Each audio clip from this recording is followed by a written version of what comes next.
माझं तरी सिलेक्शन केलं.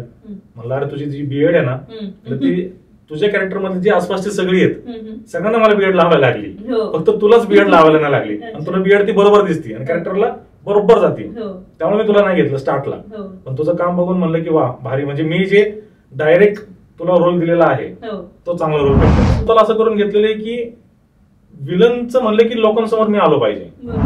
त्यानंतर 6 महिने माझे एवढे डेंजर गेले ना ते आता कोर्टात केस चालू आहे, तर आता बघू काय होतंय. माझ्या साईडने सगळे विटनेस तर मी दिलेलेच आहेत. इव्हन ज्यांनी केस केलेली की या लोकांनी फ्रॉड केलेला आहे त्याच माणसाने कोर्टामध्ये माझ्या साईडने मी त्याला बोलवलं की बाबा तू विटनेस तू हे कर बोल तिथे.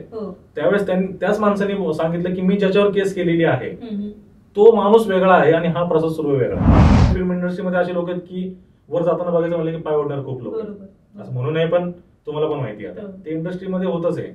मग उलट मी कुठलं ऍज अ हिरो विलन म्हणून समजा घेतोय किंवा हिरो म्हणून मला कोणी घेतलं, अपोज बी लोक असणार की त्याला कशाला घेतला, ह्याला घ्यायला पाहिजे किंवा मला घ्या. त्यावेळेस जर समजा माझा व्हिडिओ दाखवला तर. नमस्कार, MLA टॉक शो मध्ये तुमचं मनापासून स्वागत आहे. मी आहे तुमची host MLA group admin founder, आणि आज आपण एका अशा विलनला भेटणार आहोत जो हिरोपेक्षा सुंदर दिसतोय, हिरोपेक्षा हँडसम एका विलनची तुम्हाला आज मी इंट्रोड्यूस करून देणार आहे, ज्यांना महाराष्ट्रच नाही तर साऊथ साईड पण खूप प्रेम करते, खूप प्रेम देते. नमस्कार, मी अभिनेता प्रसाद विलास सुर्वे. जसं मॅडमने सांगितलं की विलनशी आज चर्चा होणार आहे, तर शेवटी तुम्हीच ठरवताल आता की हा खरंच विलन आहे. आणि मी विलन फक्त फिल्मसाठी आहे, रिअल लाईफ मध्ये तुम्ही हिरो म्हणू शकता, पण मी फक्त फिल्म्स मध्ये विलनचं काम प्ले करतोय. आणि माझे काही फिल्म्स पण अशा आहेत की त्यामध्ये ऑलमोस्ट मी विलन म्हणूनच करतोय. आणि महाराष्ट्रासमोर एक प्रसाद सुर्वे ऍज अ विलन आणि मोठा विलन म्हणून येईल अशी मी आशा व्यक्त करतो. थँक्यू. प्रसाद सर, तुमचं मनापासून स्वागत आहे. कसं वाटतंय सर तुम्हाला इथे येऊन? माझा पहिलाच आहे हा पॉडकास्टचा शो. बर, तर आज बघू, नवीन एक्सपिरियन्स मला भेटेल. ओके, नक्कीच मला माझ्या जीवनातल्या काही गोष्टी जे लोकांना माहित नाही ते नक्कीच मला सांगायला आवडेल. ऑब्व्हियसली आमचं टॉक शो मध्ये असंच होतं की अनटोल्ड स्टोरीज असतात, जेणेकरून तुमच्याकडनं खूप लोक शिकतील, खूप लोक इन्स्पायर होतील. जे आजकाल सगळेचे सगळे हिरोज व्हायचे त्यांना, सो काही लोक आता विलनच्या क्षेत्रात पण वळतील. सो तुम्हाला पाहून आम्हाला खूप आनंद होतोय आणि मनापासून स्वागत आहे. थँक्यू. सो तुमची सुरुवात कशी झाली ह्या फील्डमध्ये? असं कधी वाटलं की तुम्ही ह्या फील्डमध्ये यायला पाहिजे, किंवा रुची कधी निर्माण झाली? असं वाटलं तर कधी नव्हतं बर की मी या चित्रपट फील्ड मध्ये येईल. मी आपलं आमची मराठा नॉर्मल फॅमिली साधी.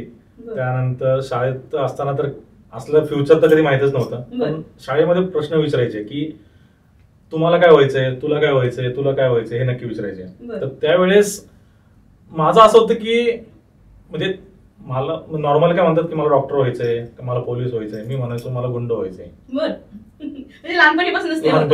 ते सर मॅडम ते म्हणजे अरे तू वेड्यास कसलं काय बोलतोय, कुठं शिकलाय? ते म्हणलं शिकलो नाही, मला फेमस व्हायचंय. पोलिसांना ओळखतात, पण पोलीसपेक्षा जास्त फेमस होतो चोर किंवा तो गुंड, तो जास्त फेमस होतो. ती लहानपणीची मेंटॅलिटी होती, आताची नाहीये तशी. पण त्यानंतर काही दिवस म्हणजे होत गेले, तर मी आता काय गुंड वगैरे तसा नाहीये, पण ते मला असं लहानपणापासून की मला फक्त फेमस व्हायचं. ते काम कसं करेल काय करेल ते मला माहित नाही, पण फेमस व्हायचं फक्त एवढंच होतं. पण जसं शाळा झाली, कॉलेज झालं, त्यानंतर कॉलेजमध्ये काय असे काय प्रसंग आले, त्यानंतर खूप काही लोक भेटली, तसा प्रवास करत आज मी तुमच्या समोर आहे. Super super. लहानपणी सर कसे होतात? नॉटी होतात का सिन्सिअर होतात? कशात? आणि फॅमिली बॅकग्राऊंड कसं होतं? लहानपणी आम्ही शेवटच्या लाईन मध्ये बसणारी मुलं आहेत, तेव्हा तुम्ही समजू शकता आमची लाईफ कशी असेल. ओके. शाळेमध्ये अभ्यासामध्ये पण ठीकठाक होतो, जास्त असं हाय क्लास पण नाही आणि जास्त खाली पण नाही, ऍव्हरेज होता आमचा. नंतर मग शाळेमध्ये असताना पण सेम तेच. 5वी पर्यंत वेगळ्या शाळेमध्ये होतो, 5वी नंतर दुसऱ्या शाळेमध्ये गेलो, तिकडे पण सेम. आमची हाईट त्यावेळेस जरा जास्त होती, जास्त हाईट नुसार तुम्ही बसा, तर आम्ही शेवट बसायचो. जे मित्र भेटले ते लाईफ आता असं वाटतं की स्कूल लाईफ खूपच भारी होती. ओके, खूप मिस करतोय मी तर ती. आणि कॉलेज लाईफ मध्ये पण तुम्ही एवढेच हँडसम होतात? कॉलेज लाईफ मध्ये हँडसम आता ते पब्लिकच सांगेल. मी तर माझ्यावर खूप प्रेम करतो, मी लहानपणी म्हणून मी हँडसमच होतो. पण आता ठीक आहे, पब्लिकचा रिव्ह्यू तर असा होता मला कॉलेजमध्ये असताना. ऍक्च्युली मी कॉलेजमध्ये असताना मॉडेलिंग करायचो. माझं कॉलेज म्हणजे वाडिया कॉलेज. तर मॉडेलिंग करत होतो. तर एकदा असंच गेस्ट म्हणून आम्ही एक डिरेक्टरना बोलवलं होतं आणि मी मेन बॉडीवर पण होतो कॉलेजच्या. त्यामुळं शो झाल्यानंतर आम्ही डिरेक्टरांशी भेटणं किंवा जे गेस्ट त्यांच्यासोबत भेटणं, लंचला जाणं, डिनरला जाणं आमचं ते चालायचं त्यावेळेस. मग असंच सेकंड इयरला असताना आम्ही एका डिरेक्टरला बोलवलं गेस्ट म्हणून. आमचा शो झाला, मॉडेलिंगचा मी परफॉर्मन्स केला, त्यानंतर बाकी पळापळी केली. डिरेक्टर नंतर आम्ही म्हणले की आपण आता जेवायला जाऊ, आमचे सर वगैरे. तर आम्ही त्यानंतर सर म्हणले, ते डिरेक्टर म्हणले की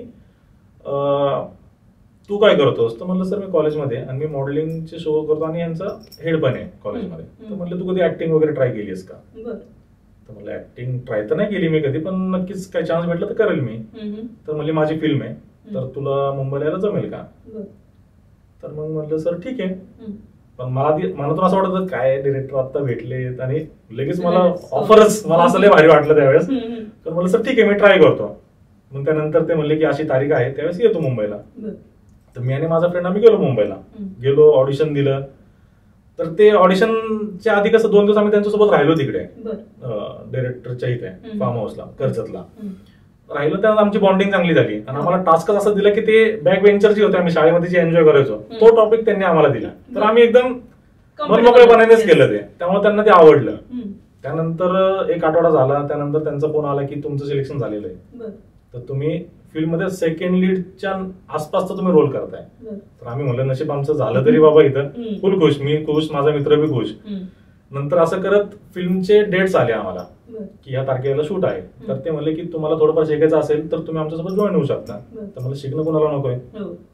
मग मुंबईला गेलो आम्ही कर्जतला, गेलो, त्यावर 12 का 13 दिवस राहिले होते. तर त्यानंतर काय आलं की आमचा जो सेकंड इयरचा कॅरेक्टर होता पहिलवान म्हणून, आणि मी कॉलेजमध्ये असताना म्हणजे 12वी पर्यंत मी फुल एकदम जाड होतो. 12वी नंतर जरा थोडंसं काय झालं काय माहित, मी स्लिम झालो जरा. ते स्विमिंग वगैरे गावाला आपण असतं ना की सुट्ट्यांना गावाकडे जाणं वगैरे, तर 1 महिना तर माझा ऑलमोस्ट रोज म्हणलं तरी चालेल मी स्विमिंग ते विहिरीमध्ये करायचो. मला वाटतं त्याचा असर हा असेल, कारण आमच्या घरामध्ये माझ्यासारखी हाईट कोणाचीच नाही, तब्येत माझ्यासारखी कोणाचीच नाही. मला वाटतं तो असर माझ्यासाठी लाईफ चेंजिंग असेल, तो असं वाटतंय. रोज आम्ही तेच झाड, आपलं आंब्याचं झाड, साईडला विहीर आणि 1 एकरचा उभा पाटण, समोर आमचं घर, गावातलं रानातलं घर. मग बहीण आपली ती दुपारी भाजी वगैरे घेऊन यायची. आणि तिकडच्या कॉलेजच्या म्हणजे गावाकडच्या मुलांना कसं होतं की पुण्यातून मुलगा आलाय, मग त्यांच्यासाठी ते वेगळंच असायचं. मग आम्ही सोबत दिवसभर त्या विहिरीमध्येच असायचो आम्ही. मला वाटतं तो माझ्या बॉडीसाठी किंवा यासाठी तो एक पार्ट असेल माझ्यासाठी. मग असं करत सेकंड लीडचं कॅरेक्टर मला भेटलं पहिलवानाचं. त्यानंतर कपडे बिपडे शिवले, सगळं व्यवस्थित झालं. 5 दिवस असताना आमचा एक हिरो होता फिल्मचा, तर तो मला माझे डेट्स नाही. ह्यांना आलं टेन्शन. आम्ही सोबतच असायचो. मग ते म्हणले आपण दुसरीकडे भेटू, मग दुसऱ्या ऍक्टरला भेटू, ह्यांना भेटू, त्यांना भेटू. कोणाचं बजेट नाही, कोणाचे डेट्स नाही. मग ह्यांना आलं टेन्शन, आता करायचं काय. सगळं शूट लावले, सगळं सेटअप तयारी, लोक येऊन राहायला लागली. 3-4 दिवस राहिले होते. असं करता करता डिरेक्टर आणि असिस्टंट डिरेक्टर यांचं रात्री बोलणं काय झालं असेल काय माहित नाही. दुसऱ्या दिवशी सकाळी मला म्हणले, मी उठलो आणि मोठा असं बंगला आहे, समोर गार्डन वगैरे होतं. मी सकाळी आलो वॉकिंग करायला बाहेर. तर तो असिस्टंट डिरेक्टर मला म्हणला की तुला एक सांगू का? म्हणलं तू पिक्चरचा हिरोचं काम करतोय, तुला मीच भेटलो का? सकाळी जातो, फ्रेश वगैरे होतो मी. नाही म्हणलं अरे तू खरं काम करतो हिरोचा. म्हणलं काय बसतो. मग डिरेक्टरला भेटतो. डिरेक्टर आले तर म्हणले हो तू खरंच काम कर. म्हणलं सर एवढी मोठी जिम्मेदारी तुम्ही माझ्यावर टाकताय, मी कधी एक्सपिरियन्स केलेला नाहीये. तर म्हणले नाही तू करू शकतोस, मी तुला सांगेल कसं करायचं काय. तरी मला खोटं वाटत होतं. तो दिवस तसाच गेला. मी खुशच मनात की मित्राला म्हणलं की यार भाई माझं झालं बाबा हिरो, पण काय कन्फर्म नाही. दुसऱ्या दिवशी मग त्यांचं ड्रेपरी वगैरेचं माप बीप घ्यायला लोक आली. त्यावेळेस म्हणलं हा आता माझ्यासाठी. मग त्यानंतर शूटिंगची डेट आली. पण तुम्हाला सांगतो त्यावेळेस मी हिरोचा रोल बी प्ले करत होतो आणि प्लस एका टीमचा मेंबर किंवा फॅमिलीचा मेंबर म्हणून काम करत होतो. म्हणजे मी हिरोईन सोबत हिरोचे सीन पण करतोय आणि सेम त्या टायमाला त्यावरती टेम्परेचर पण तिथं 42 वगैरे असं काहीतरी होतं दुपारचं. तर त्यावेळेस लोकांना म्हणजे जेवणासोबत पाणी वगैरे मीच देत होतो. म्हणजे ते स्पॉट म्हणजे प्रोडक्शन एवढं हायफाय नव्हतं पण ठीक होतं.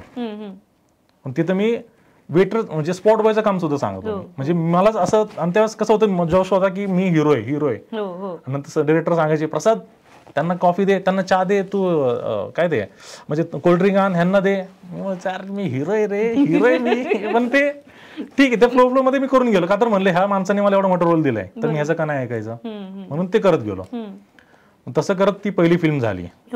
आणि ती फिल्म होती माकडाचं लगीन. त्या फिल्मचं नाव माकडाचं लगीन. कॉमेडी फिल्म आहे. ओके. त्यामध्ये माझं जेवढं कॅरेक्टर मी जेवढं प्ले केलं, आणि मेन म्हणजे त्या फिल्म मध्ये म्हणजे कधी मी कॅमेरा एवढा फेस केला नाही.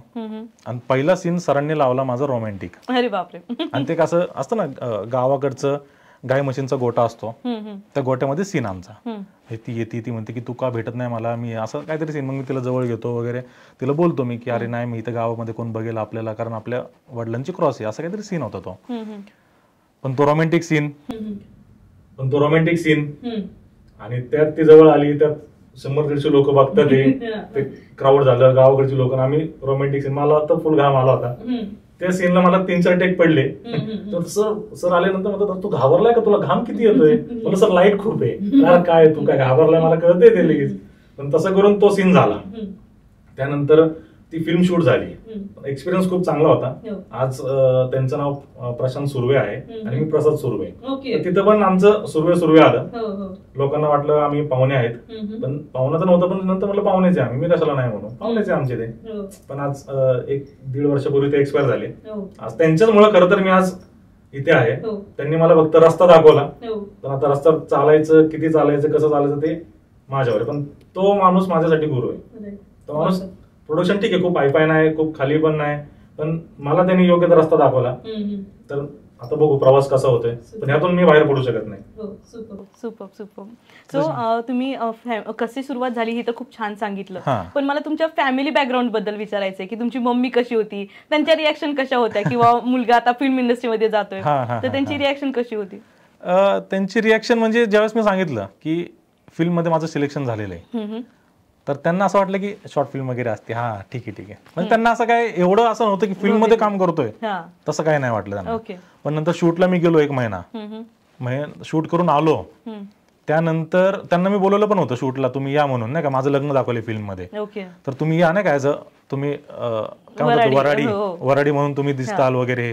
पण घरचे हा जमलं नाही वगैरे, असं काय काय झालं त्यांचं, तर ते आलेच नाही. पण नंतर 1 महिन्यानंतर जेव्हा मी घरी गेलो, तर असताना काय मी व्हिडिओ कॉल करायचो ना आधी, लग्नाच्या अवतारामध्ये मी व्हिडिओ कॉल करणं किंवा आधी मध्ये शूटिंगच्या वेळेस फोन करणं. त्यांना वाटलं की हा मोठी फिल्म आहे. पण ज्यावेळेस मी घरी गेलो 1 महिन्याच्या शूट नंतर, तर अख्खी बिल्डिंग गोळा झाली माझ्या घरामध्ये. आणि त्यांनी मग ते हार, ते केक कट करणं, घराच्या उमऱ्यातच केक कट केला, टिक्का वगैरे. म्हणलं मी हिरो झालेलो आहे, ते आता घरच्यांना पण कळलेलं आहे. तर तो एक एक्सपिरियन्स खूप भारी होता. आणि वडिलांचं काय म्हणणं होतं? वडिलांना म्हणलं की मी पप्पा मला पिक्चर भेटलाय, मी मराठी पिक्चर मध्ये ऍज अ हिरोचं काम करतोय.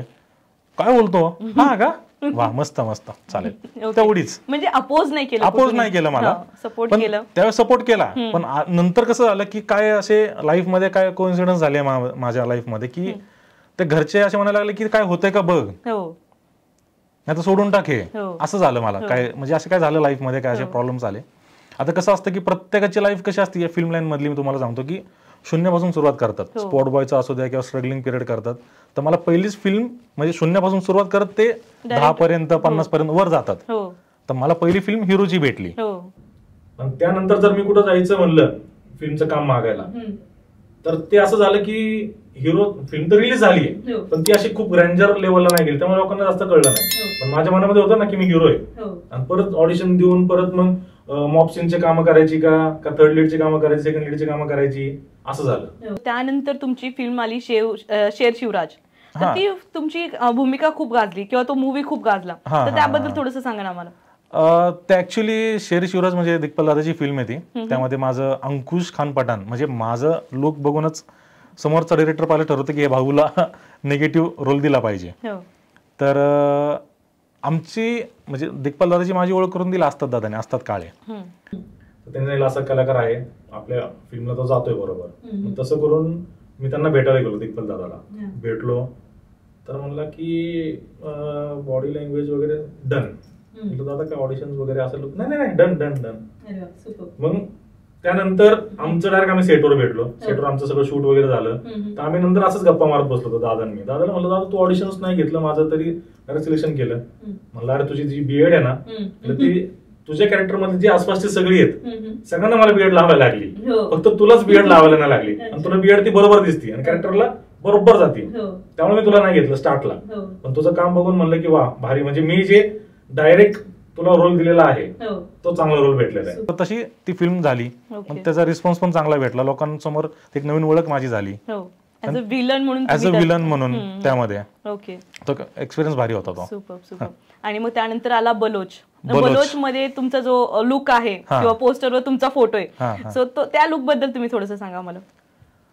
बलोचचं ऍक्च्युअली कसं झालं मॅडम, की मला ज्यावेळेस रोल ऑफर केला तर मला म्हणले की एक विलनचं कॅरेक्टर आहे, तर म्हणलं मी पहिलाच डन केलं. विलन म्हणलं की माझ्यासाठी काही येऊ दे, मी विलन म्हणलं की मी करणार. तर माझं जेव्हा कास्टिंगसाठी मी त्यांना भेटलो डिरेक्टरला, भेटल्यानंतर असं झालं की फर्स्ट असं प्रकाश पवार त्याचे डिरेक्टर आहेत बलोचचे, तर त्यांनी सांगितलं की विलनचं असं छोटं कॅरेक्टर आहे पण तुम्हाला मस्त जाईल ते. चालेल म्हणलं ठीक आहे. मग सगळं आमचं काय बाकीचं बोलणं वगैरे सगळं झालं, डन झालं. आम्ही सेटवर गेलो. सेटवर गेल्यानंतर जी माझी कपडे होती, माझ्यासोबत होते काय त्यांचं नाव, अशोक समर्थ सर होते, माझे वरचे दाखवले मेन बॉस निगेटिव्ह मध्ये, आणि मी त्यांचा पार्टनर दाखवला. तर गेल्यानंतर 2 सीन झाले माझे, पुण्यामध्ये शूट झालं पहिलं. तर त्या सीनच्या वेळेस माझे कपडे बघून मीच भारी म्हणलं की अरे एवढे भारी कपडे मला, वा म्हणलं. नंतर मग अशोक समर्थ सरांचे सीन झाले, तर त्यांचे कपडे पण तसे होते. नंतर मी डिरेक्टरला म्हणलं सर मला खरं सांगा तुम्ही कपडे तर चेंज नाही केले ना, कारण की मेन विलन पेक्षा त्यांचा जो पार्टनर आहे म्हणजे माझे कपडे एवढे भारी. तर म्हणलं नाही तसं नाही, म्हणजे आमचे कॉस्ट्युम डिझायनर जे आहे तर खास तुम्हाला बघूनच असे डिझाईन केलेले. आणि तो रोल किंवा तो लुक एवढा फेमस झाला तो, तर म्हणजे मला लिटरली खूप जणांचे मला कमेंट आले, अरे हा काय विलन दिसतोय, फुल एकदम बॉलिवूड किंवा तो साऊथ स्टाईलचा दिसतोय, एकदम प्रॉपर. म्हणजे तो रोल पण खरंच खूप भारी भेटला मला तो. सो एका मागे एक तुम्हाला विलनचे रोल्स मिळत गेले. तुम्हाला असं नाही वाटलं की मी ऍक्टर पण व्हायला पाहिजे, मला म्हणजे ह्याच्यामध्ये मेन हिरोचा रोल नाही मिळाला पाहिजे, म्हणजे हिरोसाठी नाही ट्राय केला तुम्ही? नाही, हिरोसाठी मी असं ट्राय नाही केलं, पण मला पहिली फिल्म फक्त माझी जी माकडाचं लगीन ती फक्त मी हिरो म्हणून केली. त्यानंतर फाईट असेल, फाईट नावाचा एक सिनेमा होता, त्याबद्दल मी विलनचंच काम केलेलं आहे.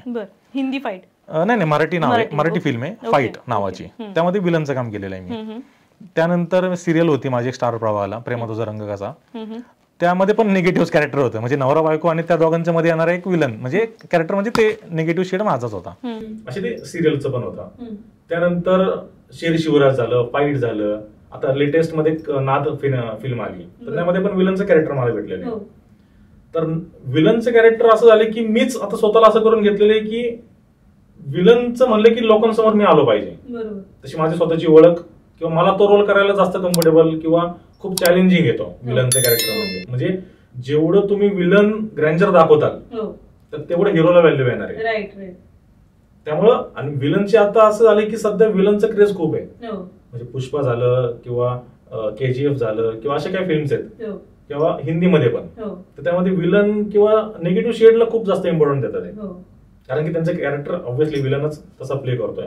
असं की मराठी इंडस्ट्रीमध्ये ऍज अ विलन म्हणून माझी ओळख झाली पाहिजे, हे माझं लाईफचं खूप मोठं अचिव्हमेंट आहे. की मला विलन म्हणलं की आता कसं हिरो म्हणलं की मराठी डिरेक्टर समोर 10 जण लगेच डोळ्यासमोर उभे राहतात, पण विलन पाहिजे आपल्या फिल्मला, तर असं म्हणलं की लोकांना विचार करावा लागतो की अरे विलन कोण आहे कोण आहे कोण, असं होतं. म्हणजे मी एक्सपिरियन्स केलेला आहे तो. तर त्या लिस्ट मध्ये मला यायचंय विलन म्हणजे, कारण विलन मराठी इंडस्ट्रीमध्ये फार कमी आहेत. तर अशी स्वतःची ओळख मला असं वाटतं की मी लोकांसमोर दाखवेल. प्रसाद सुर्वे म्हणजे विलन म्हणले की प्रसाद सुर्वे आला पाहिजे, हे माझं लाईफचं अचिव्हमेंट असं पाहिजे. सो हिरोच्या कॅरेक्टरसाठी किंवा हिरोच्या रोलसाठी खूप लोक पळतात, पण तुम्ही विलनचं कॅरेक्टर आणि तसं तुम्ही स्वतःची पर्सनॅलिटी डेव्हलप केली आहे की कोणी पण आलं तर ऑडिशन पण घ्यायची गरज नाही, की तुम्हाला 1 मिनिटात ते सिलेक्ट करून टाकतात विलनच्या रोलसाठी, आणि ते काम तुम्ही खूप म्हणजे बखुबीनं निभावतात छानपैकी. सो ह्या सगळ्या जर्नीमध्ये तुम्हाला असं वाटतं की मी ह्या कोणी आयडल पर्सनॅलिटी आहे का, की मला ह्याच्यासारखं व्हायचंय किंवा हे एक आयडल रोल आहे माझ्यासाठी आणि मी इन फ्युचर मी ह्या रोलचा साठी विचार करेन? असं विचारलं ना तर माझ्या समोर असं आता लोक विचारतात की तुला हिरो म्हणून कोण आवडतं किंवा काय, तर मला असं वाटतं हिरो म्हणून जर कोणी मला विचारतात मला तुझं आयडल असं जसं तुम्ही विचारलं आता, तर मग आयडल असं काय नाही, पण मला मी आवडतो. म्हणजे तुम्हाला कोणासारखं व्हायचं तर मी म्हणाल नाही मला माझ्यासारखं व्हायचंय किंवा मी आहे, उलट लोकांनी बोललं पाहिजे की मला प्रसाद सुर्वे सारखं व्हायचंय. म्हणजे असे जेव्हा पब्लिकमध्ये चर्चा होईल तेव्हा म्हणाल की बाई मी लाईफ मध्ये काहीतरी अचीव्ह केलेलं आहे. तर मला जर कोणी विचारलं तुला कोण आवडतं, नाही मला मी आवडतो, मी माझ्यावर जास्त प्रेम करतो. कारण की मी त्याला फॉलो करेल, मी त्याला का फॉलो करू, ठीक आहे आयडिया म्हणून मी त्यांना फॉलो करू शकतो किंवा मी बघू शकतो की बाबा अच्छा ह्यानी अशी काहीतरी वेगळी टेक्नॉलॉजी वापरली किंवा असं काहीतरी वेगळं कॅरेक्टर प्ले केले, पण मी माझ्यामध्ये काहीतरी वेगळं कॅरेक्टर प्ले करेल. कोण मला म्हणलं नाही पाहिजे हा तू ह्याला कॉपी केले का. म्हणजे विलन काय करतात की बेंचमार्क प्रत्येकाचा. तसं माझं कॅरेक्टर आहे की मी लोकांनी बोललं पाहिजे की मला प्रसाद सुर्वेसारखं व्हायचं, म्हणजे एवढं मला करायचं लाईफ मध्ये. येस. सो आता जेवढे विलनचे रोल्स तुम्ही करताय ते पाहून तुम्ही जेव्हा पब्लिक मध्ये जाता तेव्हा एखादी पब्लिकची अशी नाही का रागाची प्रतिक्रिया कधी अशी अनुभवली? तसं बलोचच्या वेळेस झालं होतं. ओके. माझा तो किस्सा सांगा ना, शेअर करा. तो लुक माझा निगेटिव्ह होता आणि त्यामध्ये असं दाखवलं की मी दाखवलंय बलोचिस्तानचा. हो. तर त्यांचं कसं होतं की तिकडचं एकदम लुक वाईज एकदम मी खूप असं वाटतं खूप क्रूर दाखवलंय मी त्यामध्ये. लेडीज लोकांना मी काय विकतो काय किंवा लहान मुलांना मारतो काय, माणसांना मारतो काय, मी म्हणजे म्हातारी लोक जी आहेत त्यांना मी मारतोय असं ते दाखवलं होतं. तर असं म्हणजे लांबचं नाही तुम्हाला सांगत की मी घरात मला भाऊ आहे माझा, तर भावाला एक 4 वर्षाची मुलगी आहे, ओवी नाव आहे तिचा. तर त्यांनी म्हणजे फॅमिली मला म्हणलं होतं की आपण सगळे फॅमिली फिल्म बघायला जाऊ. मग त्यात आमच्या बिल्डिंग मधल्या पण लेडीज जेंट्स सगळे, पण आम्ही म्हणजे कमीत कमी 18-19 जण गेली होती फिल्म बघायला. माझा भाऊ म्हणला माझ्या भावाचा पिक्चर आहे, मीच तिकीट काढतो सगळ्यांचं. अख्खी बिल्डिंग गेली पिक्चर बघायला. त्यात नेमकी मला बी म्हणलं चल, पण नेमकी आम्हाला प्रमोशन होते या थिएटरला जा, तिकडे व्हिजिट द्या, तिकडे व्हिजिट द्या. तेव्हा मला काही जमलंच नाही. ते फिल्म बघून आल्यानंतर जेव्हा रात्री मी घरी गेलो, मग आईला विचारलं कसं वाटलं किंवा भावाला विचारलं कसं वाटलं, तर ती ओबी म्हणले की काका तू कसला डेंजर दिसतोय, तू का असं लोकांना मारलं.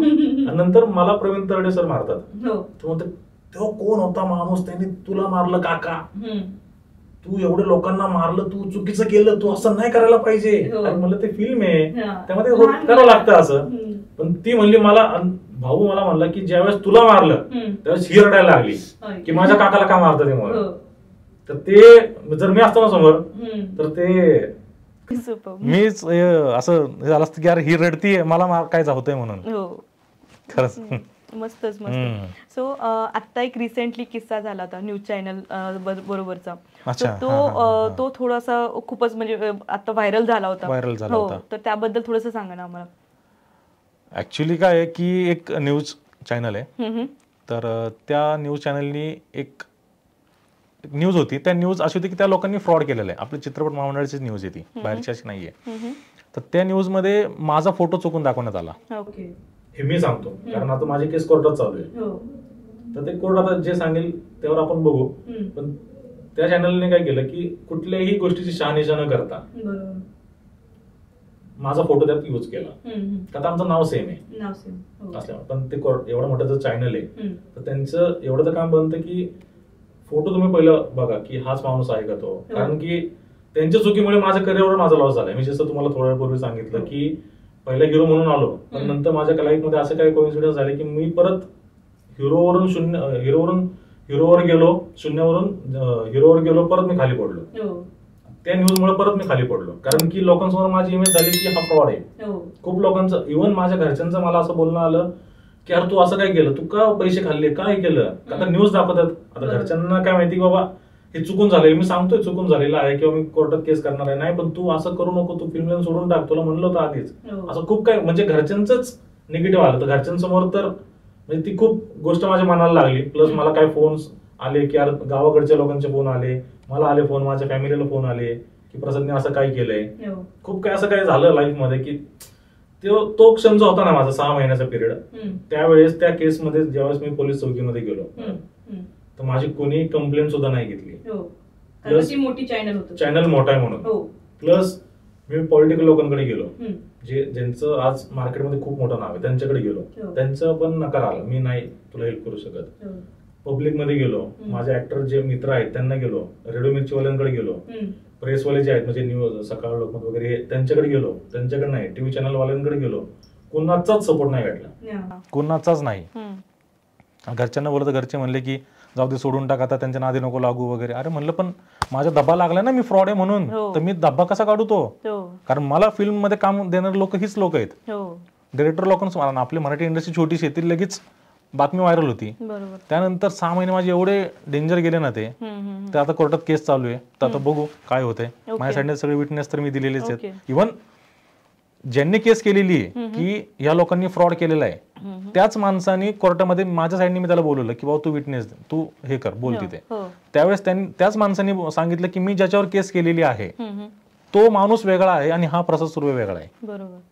तर केस तशी आपल्या साईडनीच आहे असं मला वाटतं, कारण की त्याच माणसाला मी बोलवलं मी. पण माझा लॉस काय झाला किंवा त्यावेळेस दांड्याचे इव्हेंट्स होते किंवा काय माझे शोज होते ते कॅन्सल झाले किंवा इव्हन डायरेक्ट आले की अरे हा फ्रॉड माणूस आहे. म्हणजे मी कुठंतरी माझं स्वतःचं स्थान निर्माण करतोय आणि तिथंच मला असे लॉसचे मला प्रॉब्लेम यायला लागले. मनस्ताप वेगळा, खूप वेगळा मनस्ताप. त्यात म्हणजे लिटरली जी साऊथची फिल्म करतोय मी, तर त्या साऊथच्या फिल्मचं पण मला ते झालं. इव्हन माझा पोस्टर लॉन्च झाला त्या पिक्चर मध्ये मी ऍज अ हिरोचं काम करतोय. पण त्या डायरेक्टरचं असं म्हणणं आलं की जो मेरे प्रोड्यूसर्स है तो अभी महाराष्ट्र में देखा तो वो न्यूज वायरल हो चुकी है, तो आप नेगेटिव हो, तो आपका फिल्म अगर मैंने बनाया तो कौन देखने आएगा, तो मेरा पैसा मैं लॉस क्यों को, असं झालं. तर त्यानंतर मग त्यांनी पण म्हणलं की मी ती फिल्म मध्ये घेऊ शकत नाही ऍज अ हिरो म्हणून. तर म्हणलं सर ठीक आहे तुम्ही, आपण त्यांना पण मी गवाहीसाठी बोलवलं की तुम्ही सांगा काय झालं या केसमुळे. माझे काय अजून काही इव्हेंट्स माझे कॅन्सल झाले, त्यांना बोलवलं की तुम्ही सांगा का कॅन्सल केले तुम्ही. त्यांच्याकडून ऍडव्हान्स घेतो मी आधी, ऍडव्हान्स मी आधीच घेतलेला असतो, काय खर्च होतो आपण, पण त्याच्याच परत माझी जरा वाट लागली की आता ऍडव्हान्स आहे परत मागतात ते. असं खूप काही या केसमुळे ना, म्हणजे लिटरली मला असं झालं की मी पूर्ण सोप सोडले होते. कोणच मला मदत करू शकत नाही. प्रत्येकाला असतं ना की कोणतरी आहे, कोणतरी मदत करतं जर कोणा प्रॉब्लेम आला तर. अशी पण माझी केस अशी की मला कोण सपोर्ट करत नव्हतं. इव्हन आता सुद्धा मला कोणी सपोर्ट नाही करत. पण मी ठाम आहे. माझा एक फ्रेंड आहे जो सत्यजित कारळे पाटील जो वकील आहे, त्याला मी सहज सांगितलं भाई असं असं झालंय माझ्यावर, मी खूप मनस्ताप झालेलो आहे, तू मला सांग काय कसं करू बघू. म्हणजे वकिलांकडे पण गेलो मी की बाबा माझी केस तुम्ही घेता का. पण त्यांचा पहिला शब्द आला की मोठा चॅनल आहे, तुला पैसे फेकावे लागतील. आणि आपल्या घरचं असं खूप ग्रँजर नाहीये की चल किती पाहिजे पैसे घे असं तर. घरचे तर उलट म्हणले आपण मराठी माणूस आहे, मराठी माणूस कोर्टाची पायरी चढू शकत नाही, घरच्यांचं साफ म्हणणं होतं. तेव्हा घरच्यांना माहित पण नव्हतं आधी की मी कोर्टात केस केली म्हणून. मी कसं बाहेरून पैसे जुगाड केले, त्या माझ्या वकिलाला थोडेफार पैसे फीज म्हणून दिली, त्यानंतर अजून थोडेफार बाकी आहे किंवा काय ते पुढचा व्यवहार. पण तो जो टाइम पिरियड होता ना तो खूप डेंजर होता. पण आता तुम्ही तुमच्या आता मी केस जिंकलेली आहे तुम्ही नाही जिंकली नाहीये, आता अर्ध्यापर्यंत आलेले आहेत. आता कसं त्यांचं गवाही अजून बाकी आहे की तुम्ही सांगा का तुम्ही यांचा फोटो लावला किंवा हेच फ्रॉड आहेत का किंवा ते आता कोर्ट विचारेलच. पण शेवटी कोर्ट आहे, त्याचा निकाल लवकर तर लागतच नाही. बघू आता होप सो. मी तर जेवढं लवकर होईल उलट तेवढं माझ्यासाठी चांगलं आहे. कारण की मी त्यांना काय सांगितलं की तुम्ही सरळ हा व्हिडिओ तुम्ही जो बनवलेला आहे तो वेगळा व्हिडिओ बनवा, सांगा की ही न्यूज जी झाली होती त्यात ह्या प्रसाद सुर्वेचा काही संबंध नाहीये, आमच्याकडून चूकभूल झाली एवढंच माझं होतं. पण ते आलेच नाही कधी समोर किंवा त्यांचं बोलणंच नाही किंवा काहीच नाही. तर बघू आता पुढे कसं होतंय. होप सो याचा रिझल्ट तर लागेलच माझ्या साईडने, जेणेकरून मला एक माझी स्वतःची ओळख पण अजून निर्माण करता येईल किंवा मी लोकांना सांगेल. म्हणजे आपल्या फिल्म इंडस्ट्रीमध्ये असे लोक आहेत की वर जाताना बघायचं म्हणलं की पाय ओढणार खूप लोक असं म्हणू नये, पण तुम्हाला पण माहिती आता ते इंडस्ट्रीमध्ये होतच आहे. मग उलट मी कुठलं ऍज अ हिरो विलन म्हणून समजा घेतलोय किंवा हिरो म्हणून मला कोणी घेतलं, अपोज बी लोक असणार की त्याला कशाला घेतला, ह्याला घ्यायला पाहिजे किंवा मला घ्या. त्यावेळेस जर समजा माझा व्हिडिओ दाखवला तर की बघा हा फ्रॉड आहे, त्याच्यामुळे तुमच्या पिक्चरला लॉस होईल, ह्याला नका घेऊ. डिरेक्टरला शेवटी काय मला पैसा पाहिजे, मला माझं फेम पाहिजे, ठीक आहे प्रसाद कॅन्सल. प्रसाद सारखे 10 जण उभे राहतील तिथं. मला काहीतरी प्रूफ पाहिजे ना की मी नाहीच तसा. मी एवढंच कोर्टाला सांगितलं की मला त्यांच्याकडून फक्त एवढं आलं पाहिजे. आणि माझी जी आबरू नुकसान जी त्यांनी केलेली आहे, जी माझे बघा मानसिक त्रास हा पैशामध्ये आपण कधीच गिनतीमध्ये पकडू शकत नाही. त्यामुळं त्याचे पैसे किती दिले तर ते कमीच आहेत, कारण मानसिक त्रास हा खूपच मोठ्या लेवलचा असतो. त्यामुळं त्यावेळेस माझं जे काय कॅन्सल झालेलं आहे किंवा मानसिक त्रास झालेला आहे त्याचे मला तुम्ही आबरू नुकसानाचा दावा करा, म्हणजे पैसे द्या मला. मी एवढंच त्यांना बोललेलो आहे. तर माझा मेन मोटिव्ह आहे की तुम्ही न्यूज ती लावा, तर दाखवा की तो प्रसाद सुर्वे वेगळा आणि हा वेगळा आहे. बघू आता पुढे कोर्ट काय कसं करतंय. शेवटचा पर्याय आपल्याकडे कोर्टच असतो. बरोबर. होप सो त्याचा रिझल्ट चांगला लागेल. नक्कीच तुमच्या बाजूने लागेल आणि 2025 हे तुमचंच असणार आहे. सो सर, प्रसाद सर, तुम्ही आता बोलता बोलता बोललात की तुम्ही साऊथ इंडियनची पण मूवी करताय. सो मराठी मूवी मध्ये आम्ही स्ट्रगल करतोय आणि तुम्ही साऊथला पण पोहोचलाय. सो ते कसं काय घडलं सगळ्या गोष्टी? ऍक्च्युली कसं आहे, मी बरोच सिनेमा करत होतो, तर त्यावेळेस माझा जर सांगितलं मी की माझा तो लुक तो खूप एक्स्ट्रीम लेवलचा खूप भारी असा दाखवला होता. तर त्यामध्ये माझा एक फ्रेंड बेंगलोरचा आहे. त्यांनी ते पोस्टर किंवा तो ट्रेलर टीजर वगैरे बघितलं. तर त्यांनी मला फेसबुकला मेसेज केला डिरेक्टरांनी त्या. तर मी मला आता फेसबुकला खूप सारे मेसेज येतात, काही कॉल वगैरे येतात, काही मेसेज असतात, तर मी बघतच नाही जास्त करून, कारण खूप मेसेज म्हणजे कोणी मेसेज करतं, त्यामुळे आता किती जण रिप्लाय द्या, ओळखीचे पण नसतात ते. असं त्यानंतर त्याचे फोन पण खूप वेळा येऊन गेले, तर मी इग्नोरच केले ते. म्हटलं तर कोण खूप फोन करतात, किती जणांना रिप्लाय द्यायचा, म्हणून मी जास्त बघितलंच नाही. पण असंच एकदम म्हटलं की यार खूपच फोन जरा बघावं काय, मग त्याची प्रोफाईल एकदा मी चेक केली. तर ते जे डिरेक्टर होते, तर त्यांचे जे KGF फिल्म असेल किंवा कांतारा फिल्म आहे त्यांच्यासोबत त्या सेटवरचे फोटो होते. जरा म्हणलं की हा माणूस जरा जेन्युइन वाटतोय, मग त्याची प्रोफाईल मी चेक केली. तर त्यामध्ये ते ऍज अ प्रोडक्शनला कामाला होते साऊथ मध्ये. मग म्हणलं की आता एकदा त्यांचा फोन आला की एकदा बोलावंच त्यांच्याशी. मग असंच काय 3-4 दिवसानंतर त्यांचा मला परत फोन आला, तर मी फोन उचलला. तर मग बोललो मी, पण त्यांची भाषा कर्नाटकी, त्यांना मराठी हिंदी एवढं कळत नाही. मग माझं बोलणं त्यांना कळत होतं, पण त्यांची भाषा मला कळत नव्हती. मग मी त्यांना म्हणलं की सर मुझे आपका लँग्वेज क्लियर समझ में नहीं आ रहा. आणि आपण फर्स्ट टाइम बोलतोय किंवा आपण असं बोलतो तर ते चुकीचा कुठला अर्थ नाही घेतला पाहिजे किंवा चुकीचा माझ्याकडून शब्द नाही गेला पाहिजे, असं मला भीती होती. म्हणून म्हणलं की सर मुझे समझ में नहीं आ रहा. मग त्यांनी ते म्हणले सर एक मिनिट करून त्यांनी त्यांचा असिस्टंट जो आहे तर तो आहे कोल्हापूरचा, त्यांनी त्याला कॉन्फरन्सला घेतला, तो मीडिएटर. त्याला बेंगलोर म्हणजे त्याला कर्नाटकी पण येत होती आणि मराठी हिंदी पण येत होती. मी त्याला मराठी हिंदी मध्ये बोलायचो, तो त्याला ट्रान्सलेट करून तो त्यांना कन्नडमध्ये सांगायचा. मग असं करून आमचं बोलणं कमीत कमी 1-1.5 महिना झालं. त्यानंतर आमचं पोस्टर बनलं, त्यांनी पोस्टर लॉन्च केलं सोशल मीडियाला. त्यानंतर परत ही केस झाली. पण ती फिल्म जेव्हा मला भेटली तर त्यानंतर हळूहळू ते मराठी हिंदी शिकत गेले. त्यामुळे मग असं झालं की त्यानंतर तो डिरेक्टर मला की हर बार उसको क्यों लेना है सर, मैं बोलतो. मग असं बोलत बोलत बोलत बोलत ती फिल्म मला भेटली. पण त्यानंतर मग असं काय कोइन्सिडन्स झाला की फिल्म ती थांबली. परत आता साऊथचे प्रोजेक्ट चालू आहे, तर ते म्हणले मैं तब तक फिर दुसरा फिल्म करतो, लेकिन मुझे ये फिल्म तुम्हारे साथ ही करना है. त्यांनी मला क्लिअर सांगितलेलं, ते होईल तेव्हा होईल मग तशी. पण त्यानंतर मग असं काय कोइन्सिडन्स झाला की फिल्म ती थांबली. परत आता साऊथचे प्रोजेक्ट चालू आहेत, तर ते म्हणले मैं तब तक फिर दुसरा फिल्म करतो, लेकिन मुझे ये फिल्म तुम्हारे साथ ही करना है. त्यांनी मला क्लिअर सांगितलेलं, पण ते होईल तेव्हा होईल मग तशी. आता केसचा निकाल लागला तर उलट ते अजून म्हणतील की एक काम करतो, मी साईडला ठेवतो फिल्म, मी ही फिल्म पहिली करतो. पण ती मोठी फिल्म आहे ती, आणि त्याचा लुक पण विलन सारखाच आहे, पण हिरो आहे तो फिल्मचा. सुपर सर, एवढे म्हणजे तुम्ही आता कष्ट घेतायत आणि एवढं वर्क लाईफ बॅलन्स आहे, एवढे सगळे सिरियल्स, फोटोशूट, ऍड शूट सगळे चालू असेल, तर तुम्ही फिटनेससाठी काय फंडा यूज करतात? फिटनेससाठी असा वेगळा असं काय मी एवढं, असं माझी बॉडी पण अशी काय मी एवढी अशी एक्स्ट्रीम लेवलची नाही बनवत.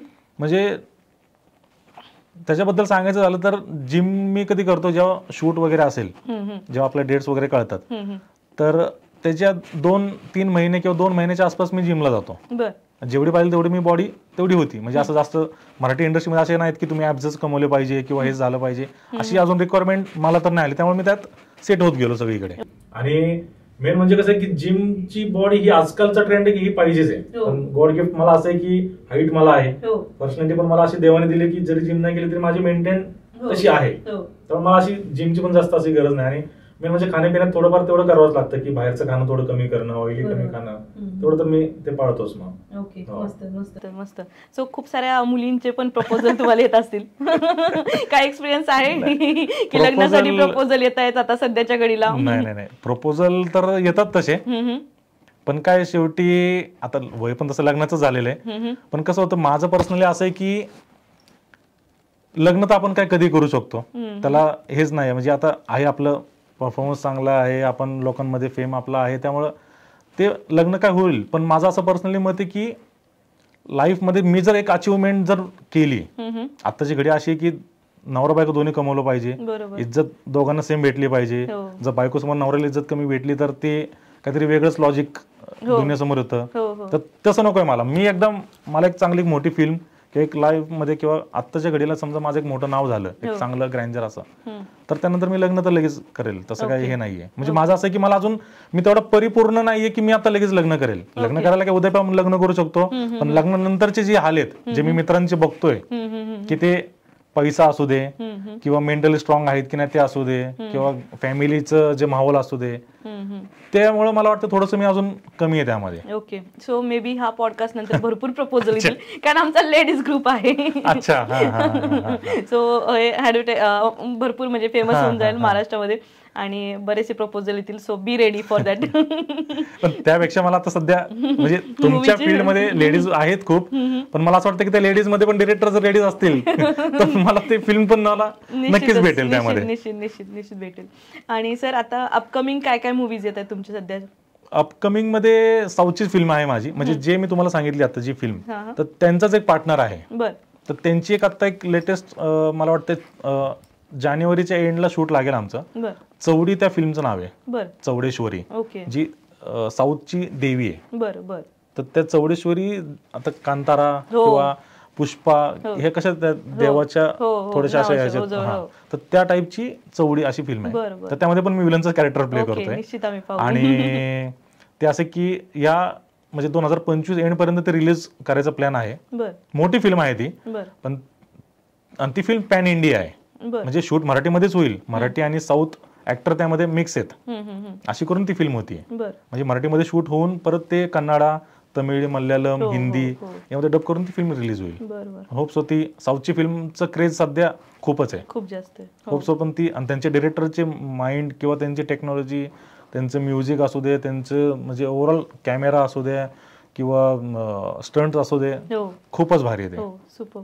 तर सो मराठी आणि हिंदी मराठी आणि साऊथ हे कॉम्बिनेशन अजून जास्त लोकांपर्यंत झालं नाही. बरोबर. आता 1-2 फिल्म झालेत, पण त्यांचा रिव्ह्यू असं एवढा असं खूप मोठा नाहीये. पण बघू, होईल. एक नवीन विलन, मोठ्या लेवलचा विलन जर झालाच तर व्हायला पाहिजे. गणपती बाप्पाला असेच आशा करतो. येणारा 2025 हे तुमच्यासाठी असेल. आणि मार्क माय वर्ड्स, निश्चितच की तुमचं सगळेच फिल्म सुपरहिट असतील आणि खूप सारे प्रोजेक्ट तुम्हाला तुमच्यासाठी वाट पाहतात. फक्त तुम्ही हो म्हणा आणि सगळे प्रोजेक्ट हो म्हणतील. सो तुम्हाला खूप साऱ्या शुभेच्छा एमएलए ग्रुप कडनं आणि आमच्याकडून. सो तुम्ही आज आलात आणि खूप साऱ्या गप्पा मारल्यात आमच्यासोबत, त्यासाठी मनापासून धन्यवाद. थँक्यू.